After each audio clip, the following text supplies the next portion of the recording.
హర్యానాలో vote చోరీతోనే BJP గెలిచిందన్నారు Lok Sabha విపక్ష నేత రాహుల్ గాంధీ. ఒక్క హర్యానాలోనే 5 లక్షలకు పైగా నకిలీ ఓట్లు గుర్తించినట్టు చెప్పారు. బ్రెజిల్కు చెందిన ఓ మోడల్కు 22 చోట్ల ఓటు హక్కు ఎలా వచ్చిందని ప్రశ్నించారు. ప్రతి 8 ఓట్లలో ఒకటి నకిలీదేనన్నారు. ఓట్ల దొంగలను ఎన్నికల సంఘమే రక్షిస్తోందని ఆరోపించారు Rahul Gandhi.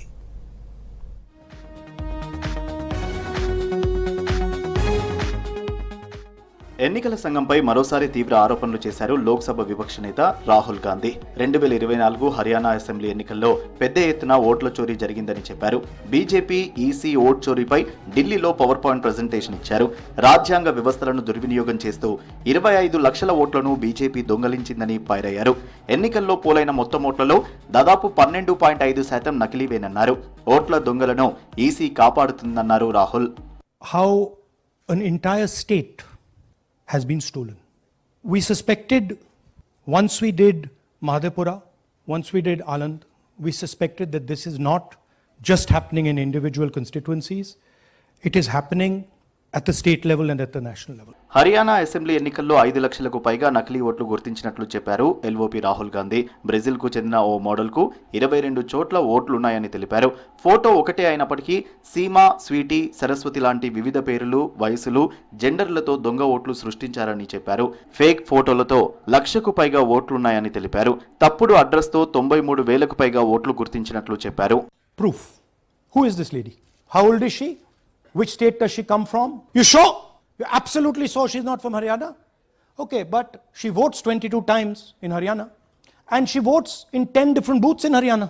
Saraswati, Rashmi, Vimla, because this happens in 10 booths.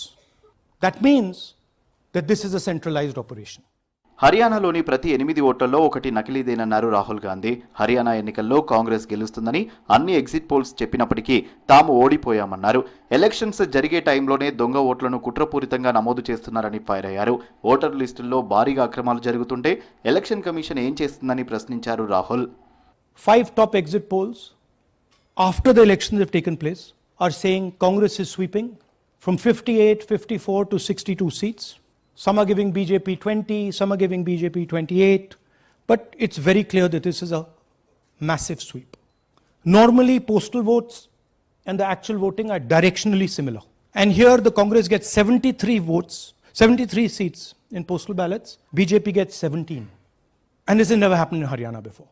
Duplicate ఓటర్లను గుర్తించేందుకు ఈసీ దగ్గర ప్రత్యేక సాఫ్ట్వేర్ ఉందన్నారు ఎల్ఓపీ రాహుల్ గాంధీ. అయినప్పటికీ 5 లక్షలకు పైగా నకిలీ ఓటర్లు ఎలా వచ్చాయని ప్రశ్నించారు. ఎన్నికల సంఘం తలుచుకుంటే నకిలీ ఓట్లను సెకండ్లలోనే తొలగించేదని, కానీ బీజేపీకి లబ్ధి చేకూర్చడానికే మౌనంగా ఉందన్నారు. ఉత్తరప్రదేశ్లో ఓటు వేసిన వేలాది మంది హర్యానాలోనూ ఓటు వేశారని ఆరోపించారు Rahul. These gentlemen colluded with the BJP to ensure that the Congress could not win the election in Haryana. The Election Commission is in partnership with the Prime Minister and the Home Minister, and they have destroyed the democratic foundations of this country. Haryana ఎన్నికల్లో vote చోరీ జరిగిందన్న LOP Rahul Gandhi ఆరోపణలు ఖండించారు కేంద్ర మంత్రి కిరణ్ రిజిజు. ఎన్నికల సంఘంపై తప్పుడు ప్రచారం చేస్తున్నారని ఫైర్ అయ్యారు. బీహార్ ఎన్నికలు ఉండడంతోనే హర్యానా కథ చెబుతున్నారని విమర్శించారు. ఎప్పుడు విదేశాల్లో తిరుగుతుంటే ఎన్నికల్లో ఎలా గెలుస్తారని రాహుల్ను ఎద్దేవా చేశారు. కాంగ్రెస్ గెలిచిన రాష్ట్రాల్లో ఎందుకు అభ్యంతరాలుండవన్నారు రిజిజు.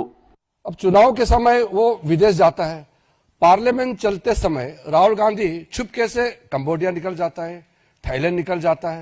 हम लोग 2004 में पक्का जीत गया ऐसा हम मान रहे थे, और एग्जिट पोल, ओपिनियन पोल पूरा बीजेपी एनडीए को क्लियर कट जिता रहे थे. लेकिन जब काउंटिंग हुआ तो हम हार गए. एग्जिट पोल को हमने कभी गाली नहीं दिया, लेकिन उन्होंने उस समय जब एग्जिट पोल उनका फेवर में गया तो बोलता है बहुत अच्छा, जब विरोध जाता है तो वो मीडिया को गाली देते हैं. राहुल गांधी बोलते हैं वो एटम बम फूटने वाला है. इनका एटम बम कभी फटता क्यों नहीं है? बार बार चुनाव हारने का बाद भी सबक नहीं सीखते हैं. హర్యానాలో ఓట్ల రిగ్గింగ్ జరిగిందన్న ఎల్ఓపీ రాహుల్ గాంధీ ఆరోపణలను ఖండించింది కేంద్ర ఎన్నికల సంఘం. ఓటర్ లిస్టులపై ఎలాంటి అభ్యంతరాలు రాలేదని తెలిపింది. ఫేక్ ఓట్లు ఉంటే కాంగ్రెస్ బూత్ స్థాయి ఏజెంట్లు ఎందుకు అభ్యంతరాలు లేవనెత్తలేదని ప్రశ్నించింది ఈసీ.